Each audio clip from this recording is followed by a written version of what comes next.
టాలీవుడ్ లో బయోపిక్ సందడి మళ్లీ ఊపందుకుంది. ఇళయరాజా బయోపిక్ తెరకెక్కుతోంది. మరోవైపు రజనీకాంత్ బయోపిక్ గురించి వార్తలు వైరల్ అవుతున్నాయి. సరిగ్గా ఇదే ట్రెండ్ లో కమల్ హాసన్ బయోపిక్ గురించి కూడా చర్చ జరుగుతున్నాయి. ఇంతకీ ఈ బయోపిక్ ని శృతి డైరెక్ట్ చేయబోతున్నారా? మాట్లాడేసుకుందాం వచ్చేయండి. రీసెంట్ టైమ్స్ లో కమల్ హాసన్ శృతి కలిసి ఎక్కువగా కనిపిస్తున్నారు జనాలకు. బాయ్ ఫ్రెండ్ తో విడిపోయాక తండ్రి గైడెన్స్ ఎక్కువగా తీసుకుంటున్నారు శృతి అన్నది talk.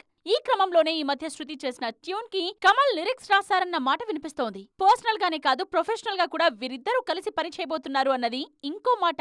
Already music director lyricist relationship వచ్చేసింది. త్వరలోనే డైరెక్టర్ యాక్టర్ బాండింగ్ స్టార్ట్ అవుతుందన్నది కాలీవుడ్ న్యూస్. కమల్ హాసన్ బయోపిక్ ని శృతి డైరెక్ట్ చేస్తారనే విషయం తమిళ వర్గాల్లో వైరల్ అవుతోంది. కానీ అందులో నిజం లేదని చెప్పేశారు శృతి హాసన్. తన తండ్రి లాంటి లెజెండ్ బయోపిక్ తీయడానికి చాలా మంది సమర్థులైన దర్శకులున్నారని అన్నారు. బయోపిక్ పని వాళ్లు చూసుకుంటారని, తనకు డైరెక్ట్ చేసే ఉద్దేశం లేదని చెప్పేశారు. ప్రస్తుతం కమల్ హాసన్ అండ్ శృతి ఇద్దరూ చేతి నిండా ప్రాజెక్ట్స్ తో బిజీగా ఉన్నారు.